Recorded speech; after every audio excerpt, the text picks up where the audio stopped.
आज 19 सितंबर है, दिन शुक्रवार। आइए जानते हैं बिहार की 30 फटाफट बड़ी खबरों को। और इस न्यूज़ को आप किस जगह से देख रहे हैं हमें कमेंट बॉक्स में ज़रूर बताएं।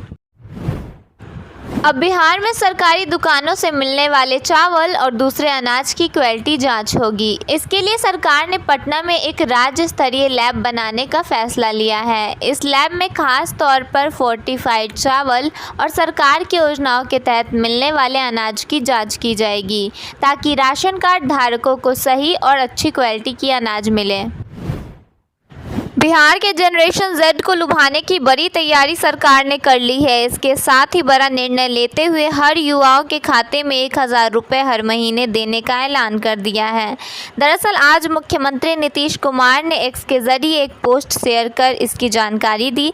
सरकार की इस पहल का उद्देश्य है कि बिहार में युवाओं को रोजगार के ज़्यादा से ज़्यादा अवसर मिले। केंद्र सरकार ने मखाना बोर्ड के गठन का नोटिफिकेशन जारी किया, जिसका मुख्यालय पटना में होगा। इस बोर्ड का उद्देश्य मखाना किसानों को बेहतर दाम और बाजार तक पहुंच प्रदान करना है। बिहार, जो मखाना उत्पादन में अग्रणी है, को इससे मखाना हब ऑफ इंडिया बनने में मदद मिलेगी। बोर्ड किसानों की आय बढ़ाने और निर्यात क्षमता में सुधार करने में महत्वपूर्ण भूमिका निभाएगा। बिहार सरकार ने 18 से 28 साल के 1 लाख से ज़्यादा युवाओं को मंथली 4 से 6,000 रुपये मंथली इंटर्नशिप दी जाएगी। इन युवाओं को आर्थिक सहायता के साथ साथ बिजनेस की ट्रेनिंग देने के लिए नीतीश कैबिनेट मुख्यमंत्री प्रतिज्ञा योजना को मंजूरी दी है। बिहार में मानसून पूरी तरह एक्टिव है। मौसम विभाग केंद्र ने आज प्रदेश के सभी जिलों में बारिश का येलो अलर्ट जारी किया है। मौसम विज्ञान केंद्र के अनुसार अगले कुछ दिनों तक प्रदेश में मानसून मजबूत रहेगा और हल्की तेज़ बारिश होने की संभावना है।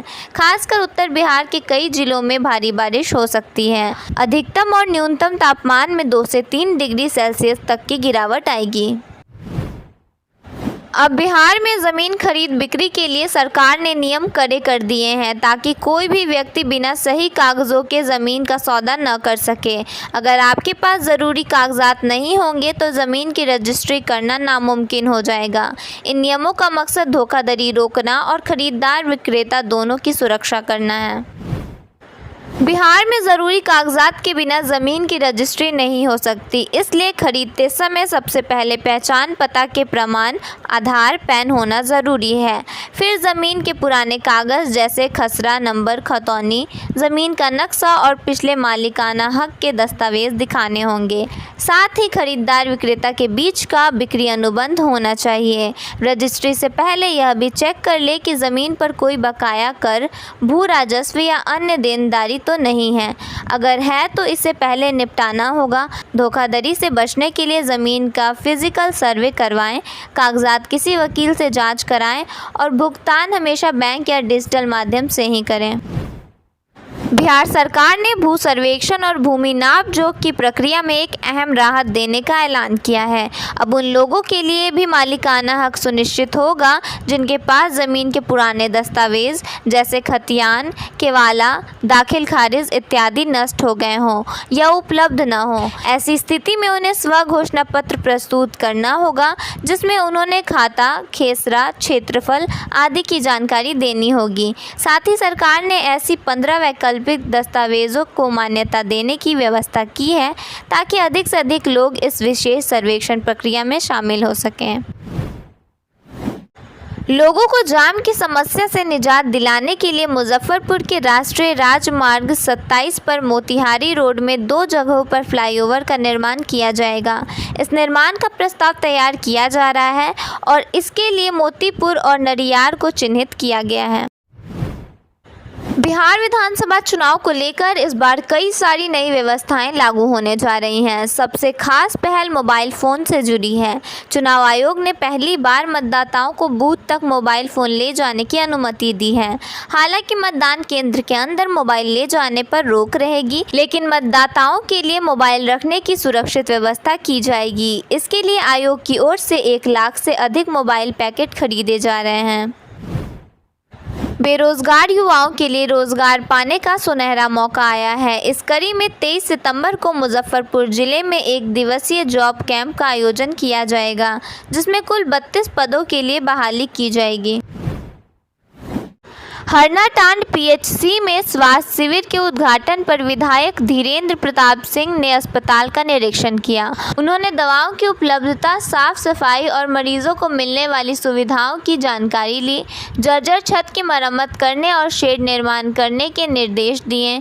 उन्होंने स्वास्थ्य कर्मियों से मरीजों के प्रति संवेदनशील रहने को कहा।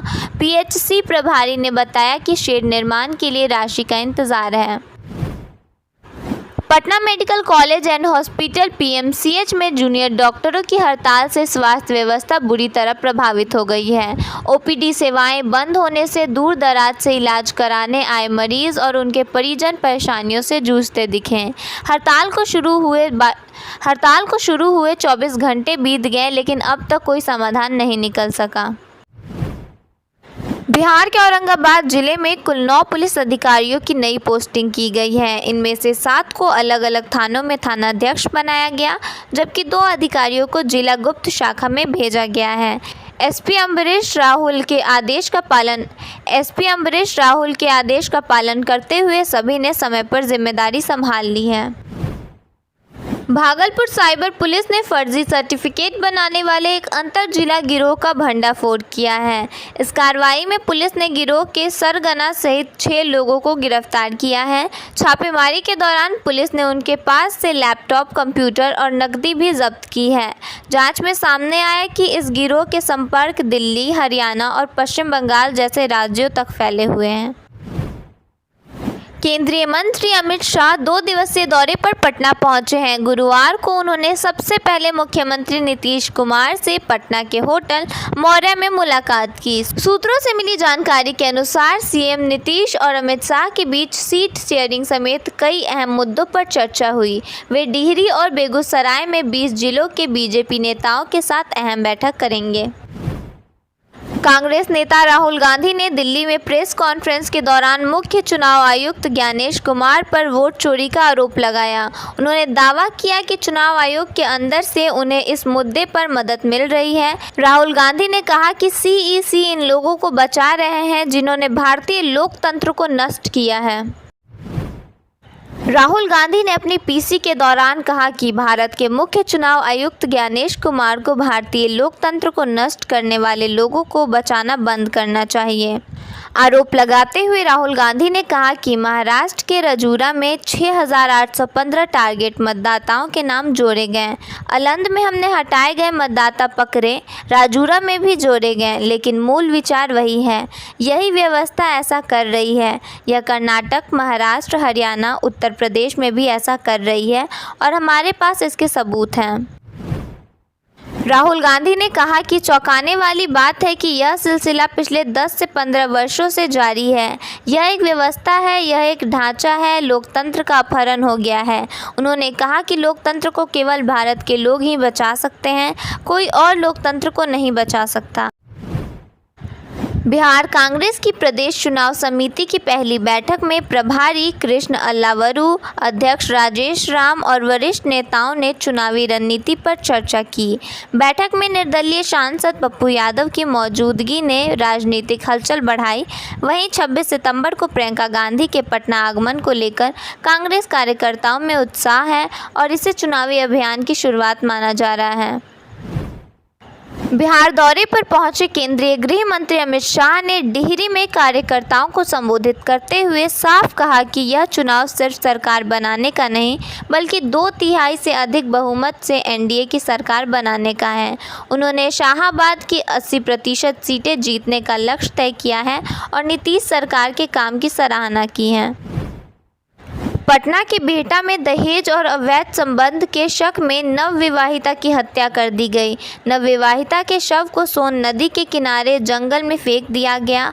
5 महीने पहले ही युवती की शादी हुई थी। पुलिस पूरे मामले में जांच पड़ताल कर रही है।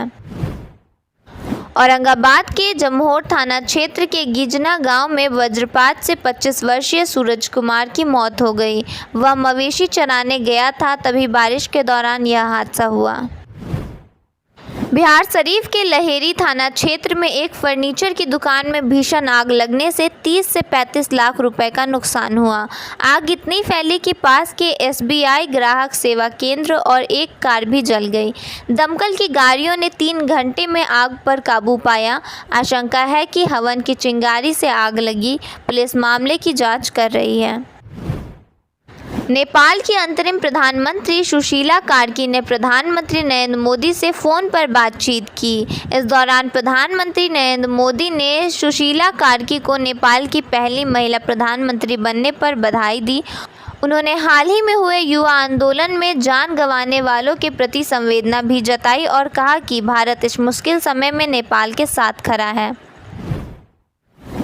सऊदी अरब और पाकिस्तान ने बुधवार को एक पारस्परिक सुरक्षा समझौते पर हस्ताक्षर किए। संयुक्त बयान में कहा गया है कि दोनों देशों ने स्ट्रेटेजिक म्यूजिकल डिफेंस एग्रीमेंट पर सहमति जताई है। समझौते के तहत यह कहा गया है कि अगर किसी एक देश पर हमला होता है तो उसे दोनों देशों पर हमला माना जाएगा और मिलकर जवाब दिया जाएगा।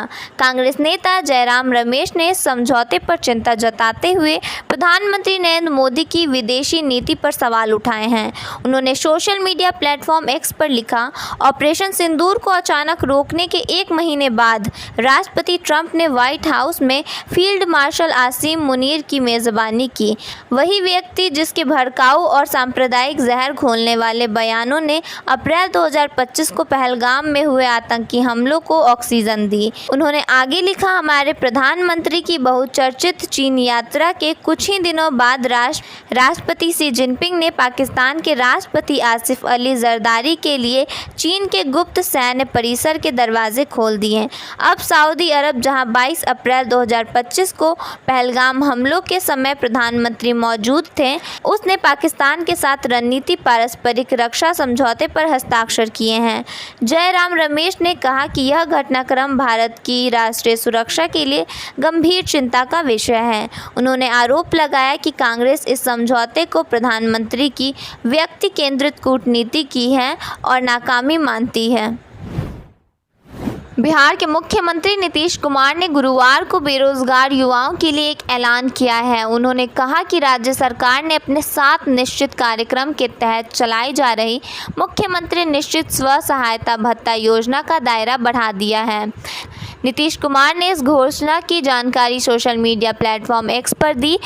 उन्होंने बताया कि पहले इस योजना का लाभ केवल इंटर पास युवाओं को मिलता था, लेकिन अब इसका फ़ायदा कला, विज्ञान और वाणिज्य में स्नातक पास बेरोजगार युवाओं को भी दिया जाएगा। सीएम नीतीश कुमार के अनुसार यह लाभ 20 से 25 वर्ष की उम्र वाले उन स्नातक युवाओं को मिलेगा जो न तो कहीं पढ़ाई कर रहे हैं, न ही किसी नौकरी या स्वरोजगार में हैं और न ही सरकारी या निजी क्षेत्र में नियोजित हैं। ऐसे युवाओं को 1000 रुपये प्रति माह की दर से अधिकतम 2 साल तक भत्ता मिलेगा। मुख्यमंत्री ने कहा कि इस योजना का उद्देश्य युवाओं को कौशल विकास प्रशिक्षण और प्रतियोगी परीक्षाओं की तैयारी के लिए आर्थिक सहायता देना है, ताकि वे अपने भविष्य को सुरक्षित बना सकें।